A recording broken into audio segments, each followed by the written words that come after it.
Hari ini kita akan belajar dari Mazmur 139 yang dibacakan tadi bersaut-sautan.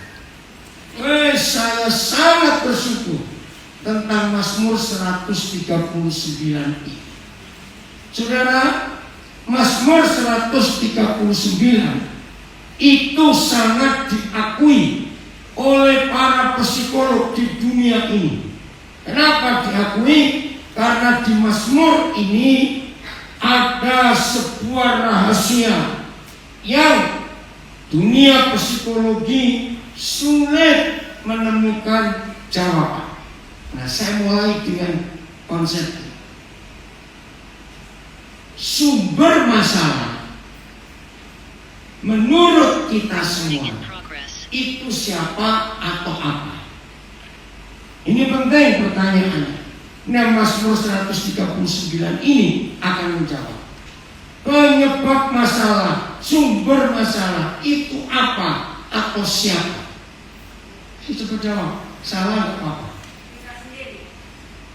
Kita sendiri. Wih, tepuk tangan buat yang jawab pertama. Betul. Ternyata sumber utama masalah itu bukan suami kita, bukan istri kita, bukan anak-anak kita, bukan tetangga kita, bukan orang lain. Sumber masalah itu ternyata diri kita sendiri. Saudara tahu nggak arti kalimat itu? Ternyata orang yang sudah selesai dengan dirinya sendiri, orang itu tidak akan kalah dengan masalah. Dan orang itu tidak akan bermasalah dengan siapapun juga kalau sudah selesai dengan dirinya sendiri. Nah, maafkan saya. Jadi kalau ada suami istri rajin bertengkar, lu ada nggak? Cepat jawab. Banyak, bukan ada, enak saja. Betul, rajin bertengkar. Suami istri, tolong ya papa mama, saya berdiri mewakili anak-anak. Kami itu capek sebagai anak-anak. Kalau mama papa rajin bertengkar, anak-anak bantu saya tuh, betul tidak kamu? Loh, ditanya kok. Anak-anak capek kalau tahu papa mamanya rajin bertengkar. Ya atau tidak, seperti papa mama mau dengar. Ya. Nah, awas ya. Serius. Kenapa? Di belakang ibu berapa itu? Emaknya berapa? Oh, emaknya yang jawab. Bukan ya dulu jadi anak sebabnya. Tapi bisa jawab. Saudara, capek anaknya. Kalau papa mama rajin bertengkar, benar ya? Nah, berarti kalau ada suami istri rajin bertengkar, berarti mereka dua belum selesai dengan dirinya sendiri. Orang yang belum selesai dengan dirinya sendiri adalah orang yang tidak pernah kenal dirinya sendiri. Orang yang sudah selesai dengan dirinya sendiri berarti orang itu kenal dia itu siapa. Karena dia kenal dirinya sendiri, maka menghadapi apa saja. Dia mana? Tadi siang saya bereskan satu masalah yang unik sekali buat saya. Ada orang tersinggung karena satu kata yang dinyatakan oleh orang lain. Terus saya jawab begini, kalau ini kamu selesaikan dan kamu yang menang, karena saya tahu kejadiannya dia ini gak salah, dan salah yang ngomong itu, jelas saya tahu. Tapi saya bilang kalau kamu menang atas perkara ini, percaya nggak besok-besok akan ketemu masalah yang sama, ada orang salah ngomong dengan kamu. Tolong jawab saya. Saya tanya, wah, saudara juga kalau tersinggung karena orang ngomong dengan saudara dan saudara bereskan dan saudara menang, karena diakui betul orang itu salah. Saya tanya, apakah besok-besok saudara nggak akan ketemu orang lain lagi yang salah ngomong? Berarti, nah, saya bilang pada orang itu, jadi masalahnya bukan di orang itu, masalahnya ada di hatimu. Kamu belum selesai dengan dirimu sendiri. Sampai pada kesimpulan dia menangis. Saya bilang begini, karena dia tanya, jadi sampai kapan saya harus menghadapi ini?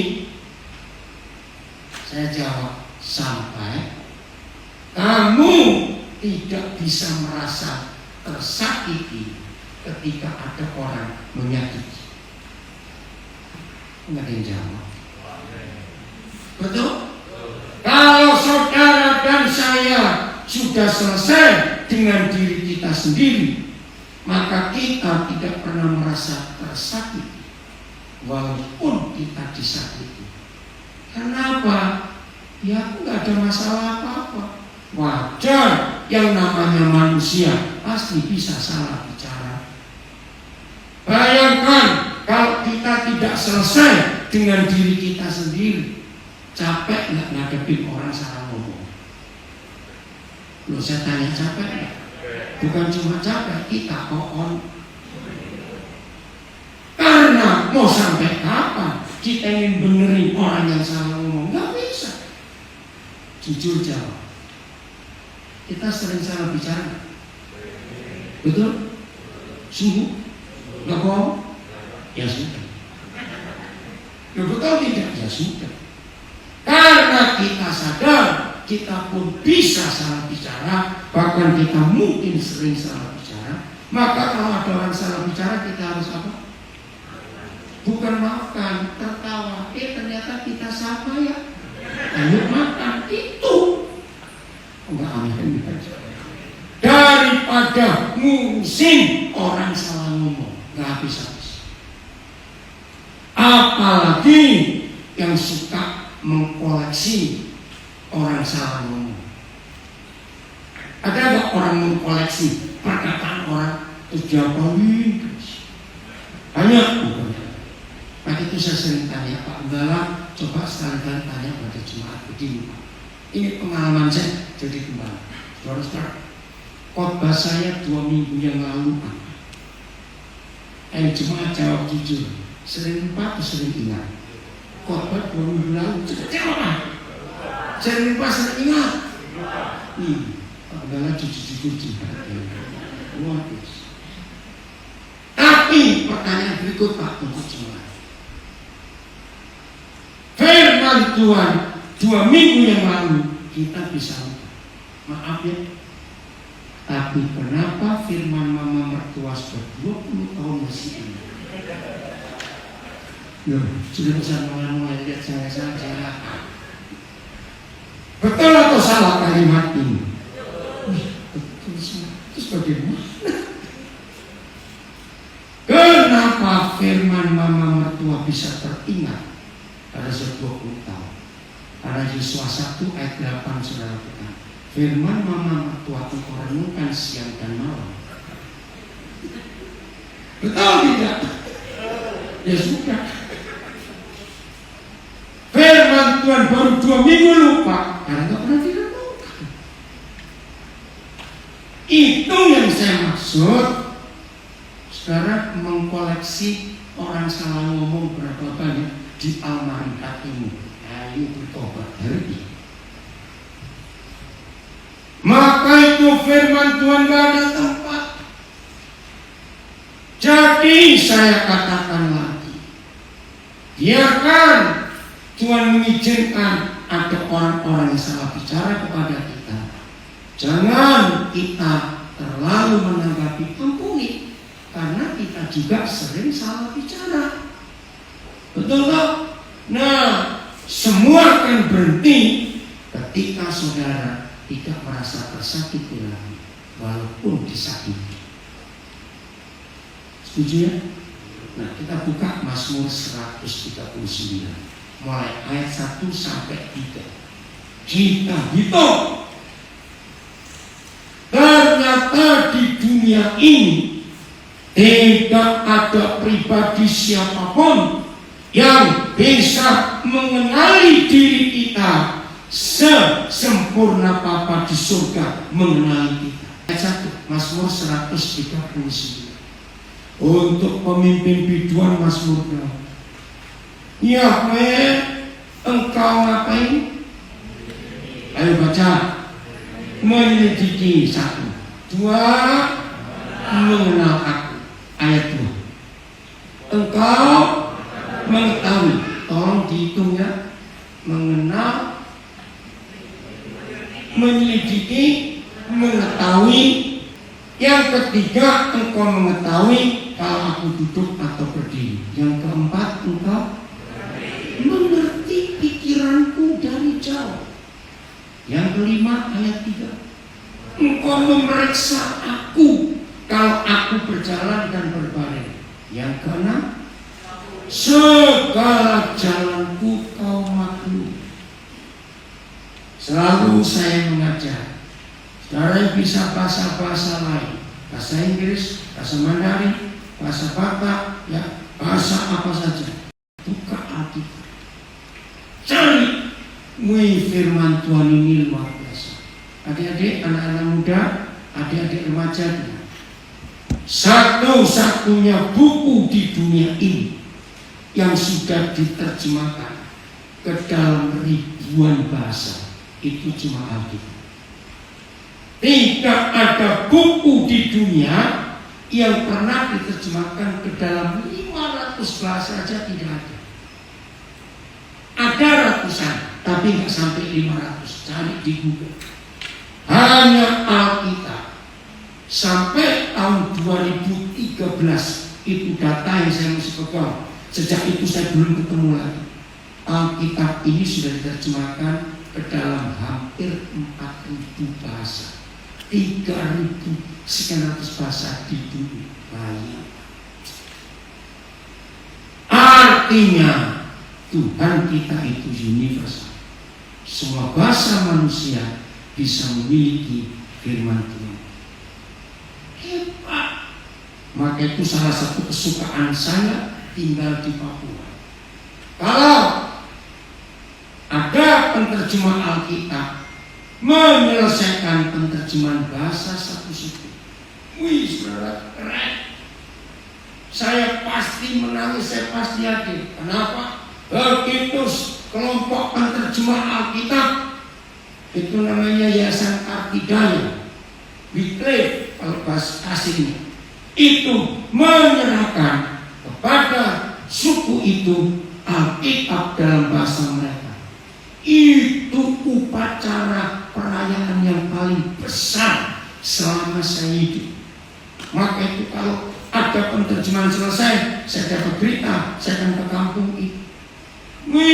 Mereka menyebut Alkitab dalam bahasa mereka, seperti mereka mendapat harta karun yang tak ternilai. Mereka angkat Alkitab itu sambil mereka menari, menyanyi dalam bahasa mereka. Mereka tinggikan buku itu. Saya merinding, saya menangis. Saya belum pernah ketemu suku-suku lain di Indonesia yang begitu bersukacita ketika mereka menang. Hari ini kita diajak mengingat kembali John Wesley ketika berjumpa Tuhan di suatu tempat namanya Albers Gate. Hari itu hidupnya berubah.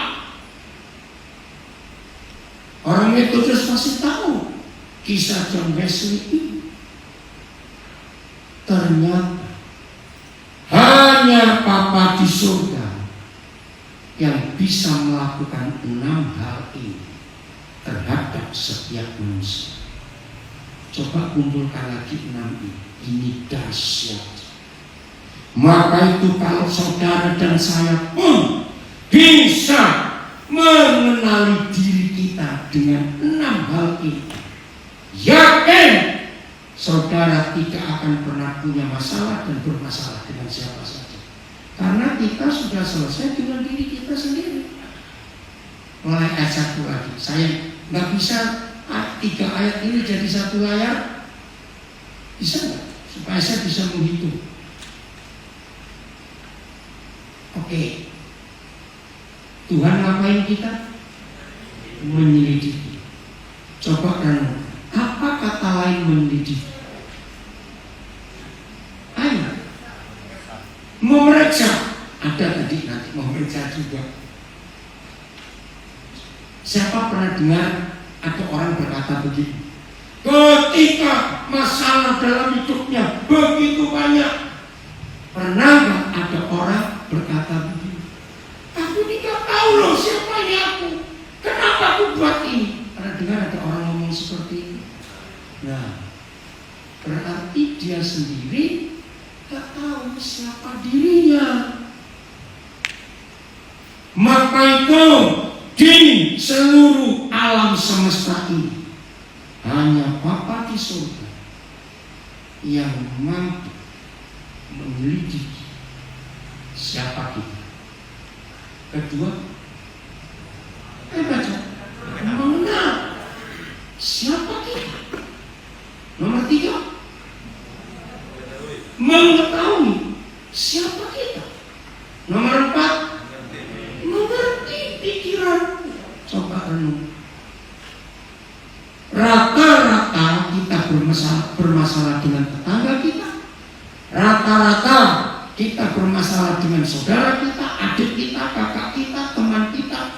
Rata-rata penyebab suami ribut dengan istrinya, istri ribut dengan suaminya karena nggak ngerti pikirannya. Kira-kira betul atau salah? Kalau kita bisa mengerti pikiran kita sendiri, maka kita akan sering memaklumi cara berpikir orang lain. Betul atau tidak? Maka itu anak-anak saya didik. Kalau mereka begitu cepat bereaksi karena satu perbuatan orang, wih gak suka aku begitu, saya bilang stop. Ini jawab. Berusaha untuk mengerti pikiran kita sendiri supaya kita tidak pernah bermasalah dengan pikiran orang lain. Dalam kamu datang, itu rombongannya sesudah tadi. Oh bertujuh. Ini anak ini umur 15 tahun, tapi rindu mengenal firman. Jalan tangan doang. Itu dia dari lawan. Berapa kali saya pelayanan dia pasti ada. Luar biasa. Begitu berbahagia orang tua. Kalau anak-anak kita sejak remaja, kita ajari untuk cinta firman. Saya bersyukur. Cucu-cucu saya, anak-anak saya masih kecil pun, kalau saya mengajar, mereka bisa bereaksi. Hebat. Ini kebenaran yang luar biasa. Nah, saya beri contoh lagi. Kami masih ingat waktu itu Michelle umur berapa? Waktu didengar khotbah, saya lagi khotbah pemberkatan nikah, saudara. Umur berapa Michelle waktu itu? 5 tahun. Saudara bayangkan, anak umur 6 tahun mendengar saya khotbah pernikahan karena papa mamanya itu datang. Pemberkatan nikah. Suatu hari nggak tahu mama papa ada keributan. Mamanya telepon saya. Anak umur 6 tahun hampir ini bisa nasihati. Mami, papi, ingat khotbah Daniel. Istri harus bagaimana, suami harus bagaimana. Bukan lucu loh ini. Tapi loh, jangan bilang lucu saya, ini gak lucu. Tapi anak itu kenal firman, sehingga saya sendiri heran. Biasanya jangan lagi anak kecil yang diajak khotbah ikut datang ke pemberkatan nikah, coba tanya khotbahnya apa tadi, nggak tahu. Betul tidak? Tapi anak itu bisa nasihati papi-papinya. Nah, ini yang saya bersyukur kepada Tuhan untuk anugerah ini. Jadi kalau saya mengajarkan anak kecil pun bisa mengerti, bisa tertarik. Nah, yang beberapa sih lupa sampai 4. Yang kelima, ayat itu ngapain lagi? Memeriksa aku. Coba. Sering gak suami istri cemburuan? Sering tidak suami istri mencurigai? Nah, saudara tahu kenapa ada cemburu? Kenapa ada curiga? Karena ada dusta di antara suami istri. Karena gak bisa memeriksa. Betul tidak? Nah, karena tidak bisa memeriksa pikiran pasangannya, perasaan pasangannya nggak kenal, ya maka itu 3 ayat ini luar biasa. Maka jadi curiga, jadi cemburu. Betul tidak? Ini cuma intermezzo saja. Dalam hidup suami istri, janjian dengan proyek saya setelah saya khotbah. Dalam hidup suami istri, siapa yang lebih banyak cemburuannya, suami atau istri? Apa salah jawab? Istri. Puji Tuhan, jujur. Betul. Maaf ya ibu, jangan marah. Fakta. Istri-istri, tolonglah kami. Jangan sering mencurigai kami. Baru keluar 5 menit tadi SMS, sampai mana dengan siapa? Ada nggak istri seperti itu? Baru 10 menit jalan, Sherlock, kamu di mana? Loh, saya tanya, ada nggak istri seperti itu? Ada, oke. Ayo, yang jadi suaminya capek enggak? Biasanya suami yang dicurigai terus dia kamu ikut lah. Cuma nggak banyak tanya. Lagi nyetir di telepon. Ada suami istri seperti itu, saudara. Nah, hari ini saya sarankan yang istri-istri, besok kan toko sudah buka, hari ini libur. Tolong para istri ke toko elektronik, beli CCTV lalu pasang di kepala suami. Setuju? Daripada curiga terus. Jadi gak usah Sherlock, gak usah ikuti aja dia sampai mana. Maaf. Capek suami istri yang gak harmonis. Setuju saya katakan? Anak-anak menderita. Jadi yang kelima, papa itu bisa memeriksa kita, menyelidiki apa tadi semuanya. Yang terakhir, memaklumi. Saya tanya, kalau suami istri selalu saling memaklumi, jawab baik-baik. Yang belum nikah kau belajar. Kalau suami istri sering saling memaklumi, ada nggak pertengkaran di keluarga itu? Apa sih kata memaklumi? Bisa menerima, bisa mengerti. Ini masalah. Jadi saya tanya lagi, sumber masalah itu siapa? Diri kita. Kalau 6 hal ini tidak bisa kita kenali diri kita sendiri. Saya mau katakan kalimatnya. Orang yang suka mencurigai orang lain, kalau saudara setuju, katakan yang kencang jawaban. Orang yang suka mencurigai orang lain, sebetulnya dia yang seperti itu. Betul. Sebetulnya dia seperti itu. Maka itu karena dia biasa berbuat seperti itu, dia selalu jangan-jangan pasanganku juga begitu. Kata dirinya. Wih saudara, kalau hari ini dan seterusnya saudara dan saya menghidupi 6 hal ini, hanya Bapa di surga yang bisa melakukan ini. Pertanyaannya, kok bisa dia sedetail itu, serinci itu, mengenali kita, memeriksa kita, mengetahui kita, memaklumi kita? 6 tadi itu loh. Saya juga mau kata apa mengenali. Pokoknya ini luar biasa. Kalau saudara dan saya bisa mengenali diri kita sedetail, serinci Bapa mengenali kita, Jawab, akankah kita sering bermasalah dengan orang lain? Tidak. Kalau kita sudah selesai dengan diri kita sendiri, artinya dengan diri sendiri aja sudah tidak ada masalah, maka kita kumpul siapa saja, kumpul orang yang paling aneh sedunia. Ini istilah Jawa, aneh. Maka kita nggak akan terpengaruh dengan keanehan orang itu. Betul atau salah banyak? Maka itu sumber masalah selalu di diri kita, bukan di orang lain. Nah pertanyaannya, kok bisa Tuhan sedetil itu, serinci itu, sedalam itu mengenali kita?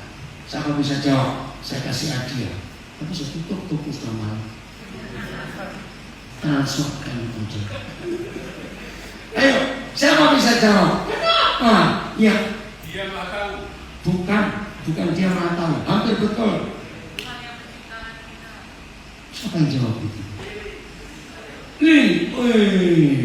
Puji Tuhan, fans sekali kamu datang. Karena dia yang buat kita. Kalau dia yang buat kita, ya wajar dia tahu semua. Maka itu, jangan menjauhkan diri dari Tuhan, tapi bawa hidup kita mendekat kepada Dia, supaya pengawasan atas kita jelas.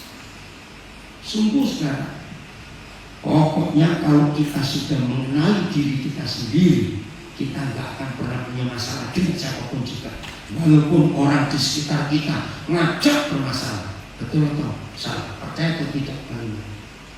Belum saya tanya. Betul? Sekarang coba tanya ke diri sendiri. Sampai hari ini 26 Mei, kapan terakhir kali saudara kapan terakhir kali saudara ketemu masalah karena orang lain?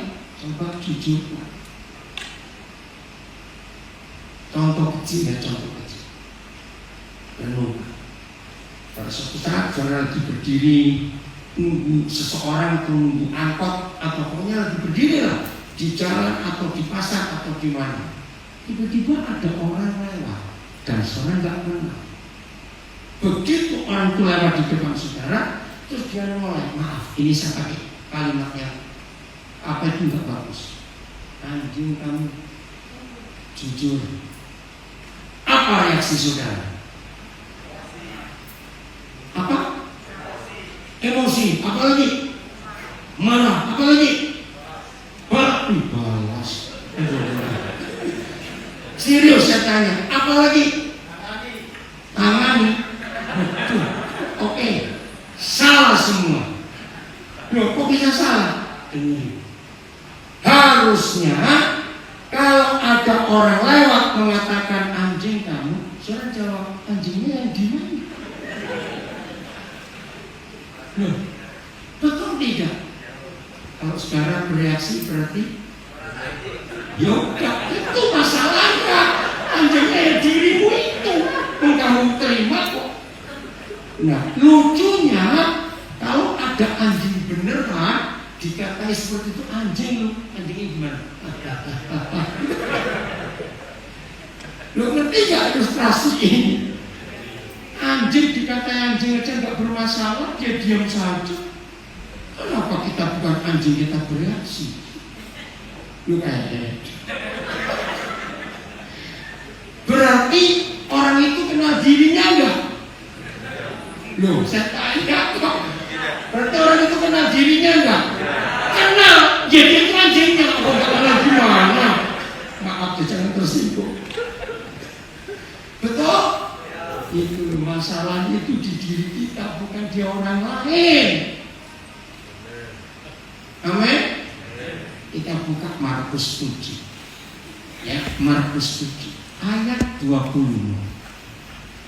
Terima kasih Tuhan Yesus, firman-Mu itu luar biasa. Amin. Terima kasih. Kalau sempat nanti kita kembali ke 139 kitab Mazmur. Markus 7 mulai ayat 20. Firman ini makin jelas buat kita. Sumber masalah ternyata kita sendiri, bukan orang lain. Katanya lagi, apa yang keluar dari seseorang, yang keluar, itulah yang menajiskan. Ayat 21.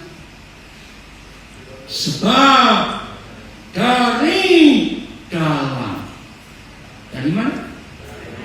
Nah, dari hati orang. Kita orang atau bukan? Ya sudah. Sumber masalahnya di hati kita sendiri. Ya karena waktu saudara baca ayat 18 ayat 19 ya. Tuhan Yesus berkata begini, aku ini memberitahu kamu bahwa yang masuk dari luar itu nggak pernah menajiskan, tapi yang dari dalam itu yang merusak. Kalau saudara dan saya belum selesai dengan diri kita sendiri, berarti hati kita penuh. Ayo kita hitung berapa hal kotoran-kotoran yang ada dalam hati manusia. Saya ulangi, sebab dari dalam, dari hati orang timbul satu. Ayo baca. Timbul segala pikiran jahat, segala percabulan, 2, 3 segala pencurian, 4 segala pembunuhan, 5 ayat 22 yang di layar belum keluar. 5 apa? Segala perzinahan. 6 segala keserakahan. 7 segala kejahatan. Aduh banyak sekali. 8 segala kelicikan. 9 hawa nafsu. 10 iri hati. 11 hujat. 12 kesombongan. 13 kebodohan. Coba jujur. Nanti sebelum tidur tulis itu di kertas pakai tinta merah supaya tahu. Tulis 13 ini, hitung yang masih ada di hati kita yang nomor berapa dan berapa jumlah. Awas bilang kok semua ya? Bagaimana itu? Sudah berapa tahun jadi Kristen kok masih semuanya? Jangan bilang koleksi, awas teman. Lihat ayat 23. Baca sama-sama. 1, 2, 3. Semua hal-hal jahat ini timbul dari dalam, menajiskan orang. Jadi kalau di hati saudara dan hati saya, nggak usah bilang 13-nya kebanyakan. Ada satu saja dari yang 13 ini cukup nggak menajiskan orang-orang di sekitar kita. Yaitu tadi kita curiga orang itu melakukan ini, melakukan itu, jangan-jangan kita juga mikir begitu. Maka itu kita mencurigai orang lain. Maaf ya, jangan berdiskusi soal itu. Saudara, maka itu mulai hari ini bilang, Tuhan ampun, aku kena narkoba gara-gara temanku itu. Kalimat ini salah atau benar? Sudah pintar semua berpikir. Tuhan, aku ini begini, itu gara-gara istriku nggak mengerti aku. Aku ini berbuat begini, itu gara-gara suamiku. Setelah kita membaca firman itu, kalimat itu salah atau betul? Salah, sebab semua sumbernya dari diri. Nah, saya beri contoh. Orang Kristen yang di hatinya tidak ada segala jenis pencurian, sekaligus masuk atau sekaligus. Ya, orang Kristen yang tidak ada roh sikap pencuri di dalam hatinya, bersih betul-betul. Dengar, ada waktu jalan kelihatan uang 5 lembar warna merah. Pura-pura nggak tahu. Berapa itu? Pura-pura aja nggak tahu. Lagi jalan kelihatan ada 5 lembar uang warna merah tergeletak. Berapa itu? Ambil. Jangan dulu. Ambil. Saya bilang ambil tadi. Itu dia.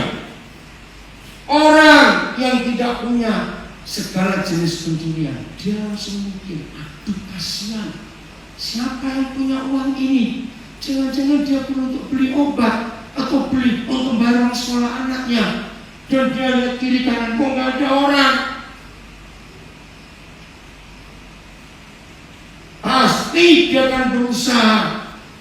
Satu, dia tunggu sekian jam di situ. Mudah-mudahan ada orang yang tolak-tolak. Waktu dia duduk, nggak lama kemudian ada orang lewat, celingak-celinguk begitu. Pasti saudara tanya nggak? Apa tanyanya? Nah, cari apa? Begitu saudara dengar, aku tadi lewat sini sepertinya uangku jatuh 5 lembar 100 ribu. Jadi yakin itu milik dia kan? Nggak usah didiskusikan. Lihat sidik jarimu dulu. Ngapain? Sombong kali. Sudah jelas dia yang punya. Tapi orang yang punya sikap hati mencuri, begitu lewat, tiba-tiba ada yang mana coklat selembar. Berapa itu? Oh, pintar semua. Nah, orang Kristen yang hatinya memang sudah ada pencurian, begitu lihat uang 5.000 langsung berkata, puji Tuhan, berkat Tuhan. Maaf, ngerti nggak contoh ini saudara? Jadi semua itu tergantung apa isi hati kita. Maaf ya, ini bukan untuk menghakimi, tapi untuk belajar. Kau jatuh dalam dosa, berzina. Secara umum gara-gara siapa? Ayo cepatlah. Secara umum gara-gara siapa? Bathseba mandi. Nah, setelah kita baca firman ini, layak nggak Bathseba disalahkan? Tidak, itu jamnya orang mandi kok. Betul? Mungkin dari bersama, ya tapi dia mau mandi, nggak pakai tutup, nggak pakai pintu. Nggak usah dia maunya mandi begitu. Kalau dalam hati Daud tidak ada segala jenis perjinan, begitu kita nggak bisa Daud lagi, kita nggak mau memuji orang yang dalam hatinya nggak ada roh percabulan dikit saja, nggak ada. Begitu lihat ada orang telanjang, dia cuma sekelebat gitu. Oh, sapi mandi. Loh, betul tidak? Maaf saya ngomongin. Loh, saya tanya betul atau tidak? Tapi orang yang di hatinya sudah penuh percabulan, lihat tembok aja mikirnya macam-macam.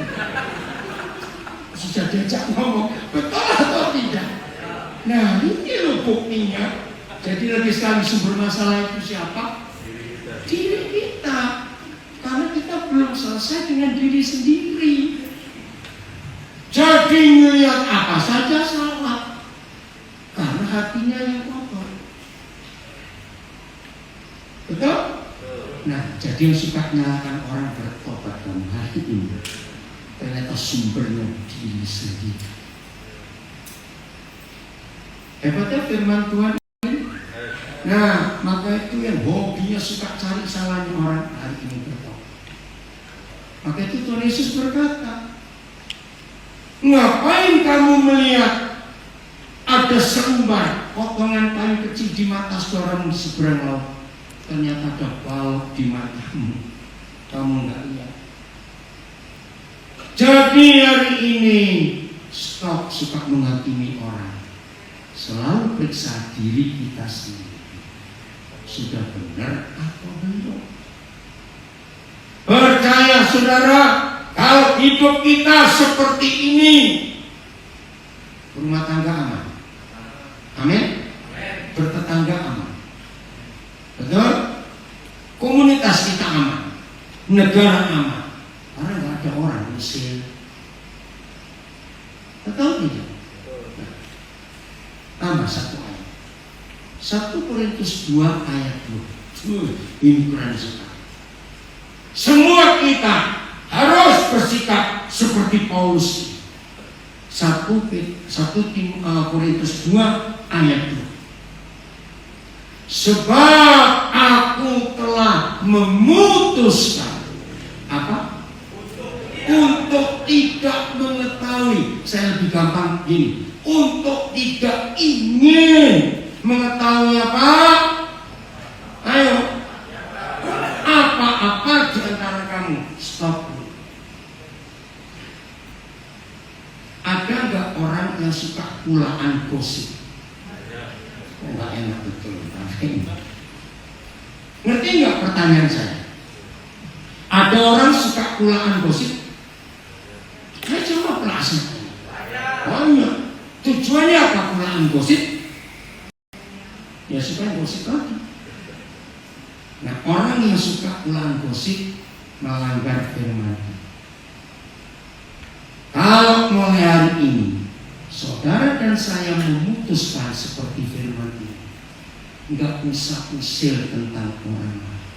Ya tapi katanya loh, dia tuh suka utang loh, nggak bayar. Ya biarin urusan dia. Wah, dia tuh suka ganggu suami orang loh, biarin. Betul? Ada suka usil? Bertobat.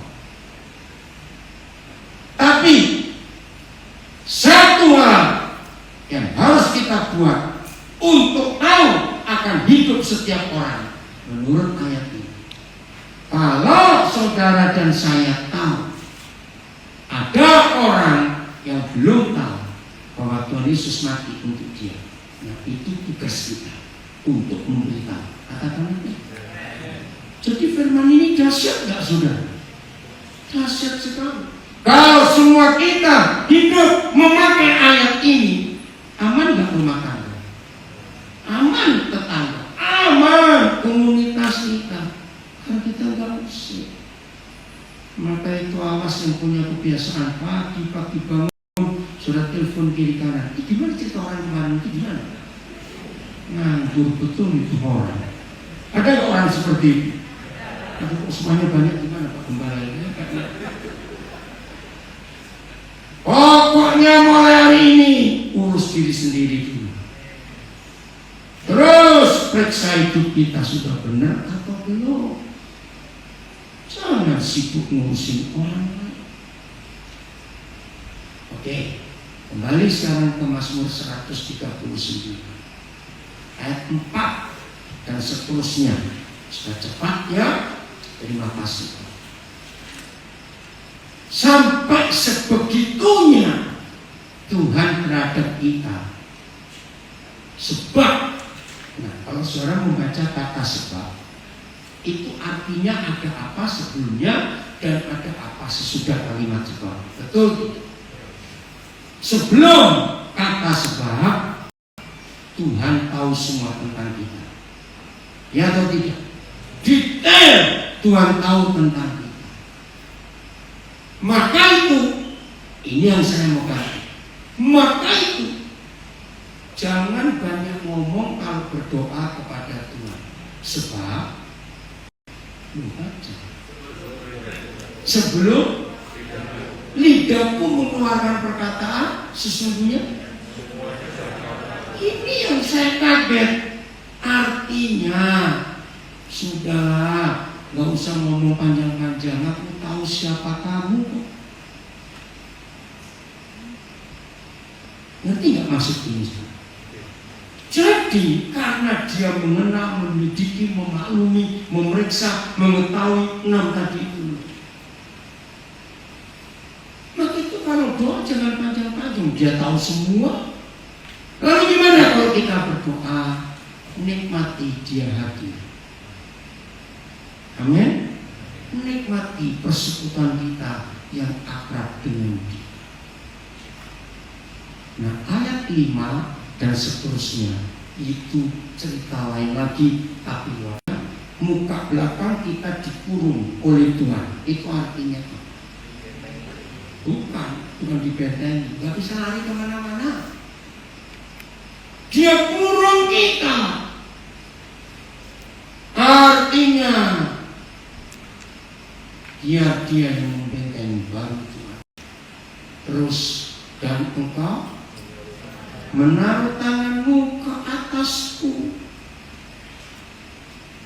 Jadi dia nggak cuma tahu, mengenal, menyelidiki, mengerti, memeriksa, memaklumi. Tidak.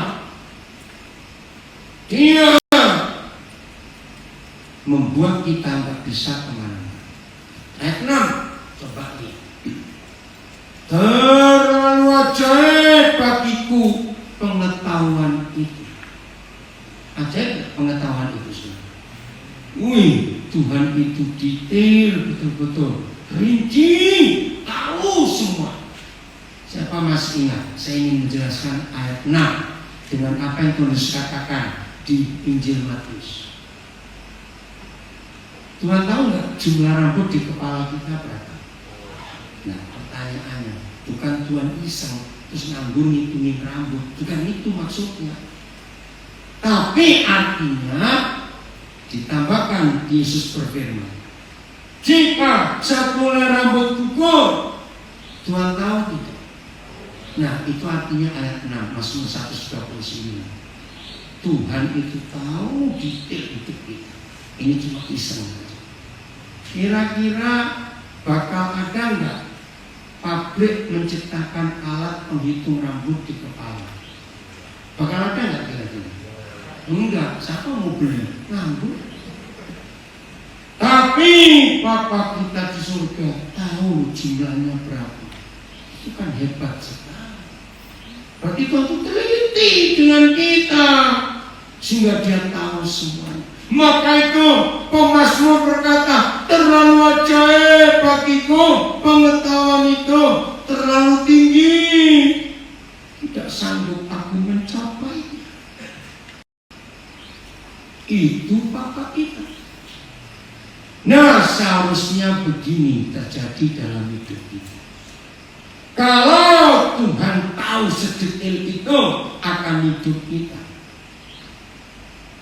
pertanyaan kan, seharusnya kita berani nggak menyerahkan hidup kita total kepada Dia?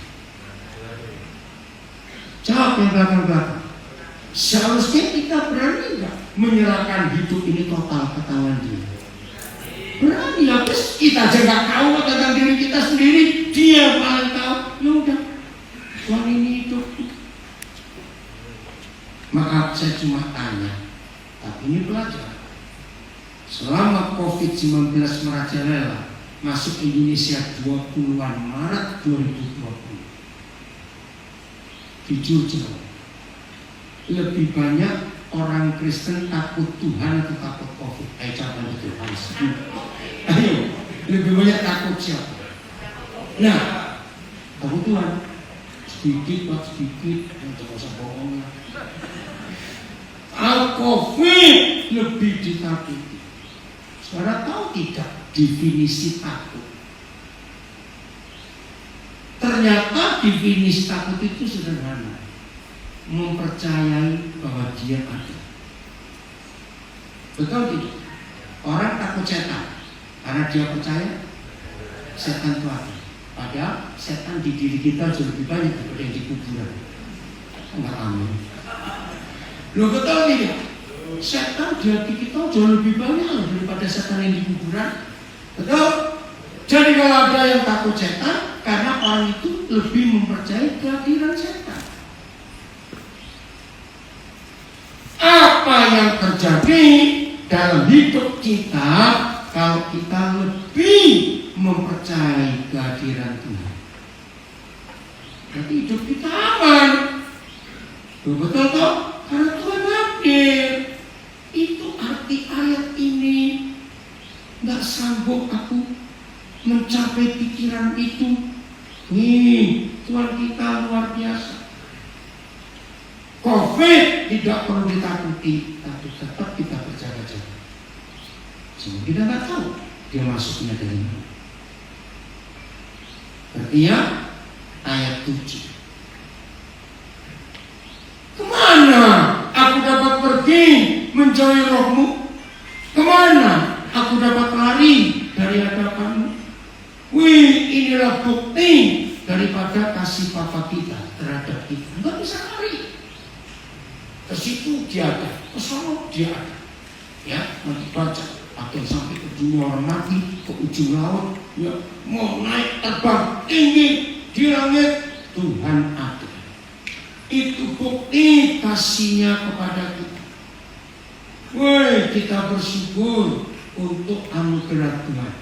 Langsung lihat ayat yang ke-12. Ya. Tadi pembacaan sampai ke ayat 12. Terima kasih Bapak. Ada orang putus asa, biar kegelapan aja melingkupi aku. Sampai begitu gelapnya, orang gak lihat aku ada di mana. Tapi Tuhan berkata, kegelapan pun tidak menggelapkan bagimu, malah menjadi terang seperti siang. Kegelapan juga sama seperti terang. Nah itu Papa kita. Kalau kita memahami fakta ini, apa yang kita mau takutkan lagi? Betul tidak, Saudara? Maka itu jujur pada diri sendiri. Sekarang kiri untuk menyelidiki hidup kita masing-masing dengan 3 hal ini. Setelah kita pulang dari ibadah ini, termasuk mengikuti di rumah, baik yang di Indonesia maupun di luar negeri, catat 3 hal ini menjadi ukuran. Ya, kalau COVID-19, pengecekan paling mudah adalah pakai termogan, ya, alat untuk mendeteksi suhu tubuh kita. Nah, seperti itu hidup kita untuk mengetahui Tuhan itu bagaimana terhadap kita dan kita itu bagaimana. Nomor 1, periksa hati. Apa yang masih membuat saudara bisa khawatir tentang apa? Artinya, apa yang saudara khawatirkan hari-hari ini? Adik-adik, anak-anak, awas kamu khawatir. Aku bisa menikah enggak ya? Aku bisa nikah enggak ya? Asal khawatir. Kamu menghina Tuhan. Maka itu anak muda jangan sibuk. Aku mau menikah, aku bisa menikah atau tidak? Kejadian 2:18 berkata, Tuhanlah pribadi yang paling tahu siapa jodoh kita. Maka itu dia menghendaki supaya semua orang menikah. Khawatir apa? Khawatir mati? Nggak usah khawatir. Karena kematian itu pasti. Cuma waktunya aja beda-beda. Betul? Masih ingat Ibrani 7 ayat 29? Sama seperti manusia ditetapkan apa? 1 kali dia mati. Saudara tolongnya belajar. Menjadi kaya dan menjadi miskin itu pasti atau tidak? Lu jawablah. Tidak. Tergantung kita. Mau sukses atau gagal itu pasti atau tidak? Tidak. Tergantung kita. Kita mau bodoh atau mau pandai, itu pun gak pasti, tergantung kita. Sudah, untuk apa saja, yang pasti cuma 1, mati. Betul? Cuma tinggal tunggu waktunya saja, beda-beda. Nah, kalau begitu, ngapain takut mati? Oh, memang pasti mati. Betul tidak? Ini nomor 1. Khawatir. Harus kita cek, masih ada nggak kekhawatiran di hidup kita ini? Kalau masih ada, berarti kita belum menggenapi Mazmur 139. Mau lari kemana saja, Tuhan ada di situ, kok ngapain takut? Nomor 2, memandang hidup. Kalau kita sudah baca Mazmur 139 dan diuraikan seperti ini, saya tanya, kalau firman ini terjadi di hidup kita, jawab pertanyaan saya. Kita akan berubah nggak menghadapi masa depan dalam hidup kita? Lo berubah tidak? Berubah. Yang paling tahu cuma Tuhan. Ya udah, nurut saja. Maka itu tadi saya tanya. Kalau kita sudah kenal Bapak kita seperti itu, saudara jawab. Berani nggak kita mempercayakan hidup ini kepada dia? Ya seharusnya. Enggak cuma dia yang paling tahu. Jadi yang nomor 2, kalau masih ada yang takut akan masa depan, aduh mau jadi apa? Aduh nanti aku bagaimana? Nanti anakku bagaimana? Ibu, kerjaanku bagaimana? Berarti saudara belum kenal siapa Papa di surga. Yang itu hidup ini masih takut menghadapi masa depan. Yang terakhir, yang ketiga, biarlah ini jadi pegangan buat kita semua. Ayat terakhir, Filipi 4 ayat 13. Pulang dengan firman ini, hidup kita akan mengalami perubahan. Ini dia. Dari 3 cara mendeteksi bagaimana hidup. Baca sama-sama, 1, 2, 3. Segala perkara dapat kecambuk. Yang keras suaranya mana ini orang banyak yang satu orang. 1, 2, 3. Segala perkara dapat kecambuk di dalam Dia yang memberi kekuatan. Segala perkara itu bukan banyak, semuanya. Kita dapat tanggung nggak? Loh, ayo jawab, kita dapat tanggungnya nggak? Apakah kalian dapat tanggung? Kita atasi, kita hadapi. Bukan karena kita hebat, bukan karena kekuatan kita, tapi siapa memberi kekuatan, kesanggupan, kemampuan? Tuhan Yesus. Inilah hidup. Nah, ini cuma intermezzo saja. Orang Indonesia memang kreatif.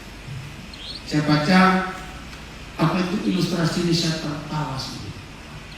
Suatu hari ada anak-anak muda mengadakan perjalanan. Mereka naik mobil, isinya 6, penuh jadi. Woi, lagi rame-rame begitu. Maka ini ilustrasi. 1 dari 6 itu kentut di dalam mobil. Dan kebetulan kentutnya baru saja. Nah, yang komentar siapa biasanya? Oke. Nah, yang 5 mana? Siapa ini yang kentut? Yang kentut jawabnya, harusnya kamu bersyukur bahwa komunikatif corona penciuman masih tajam. Saya kan betul aja, betul. Ya sudah, tapi nggak perlu tes antigen.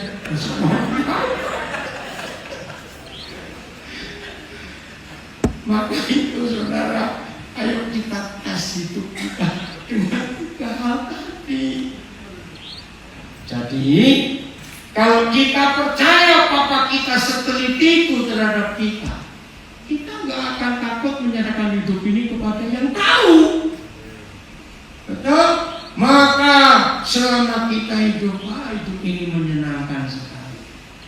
Percaya kalau ini kita lakukan, tidur malam bisa nyenyak. Betul? Tapi jangan lupa besok bangun dari kerja lagi. Itulah firman Tuhan buat kita semuanya. Tepuk tangan buat Tuhan Yesus. Dia luar biasa untuk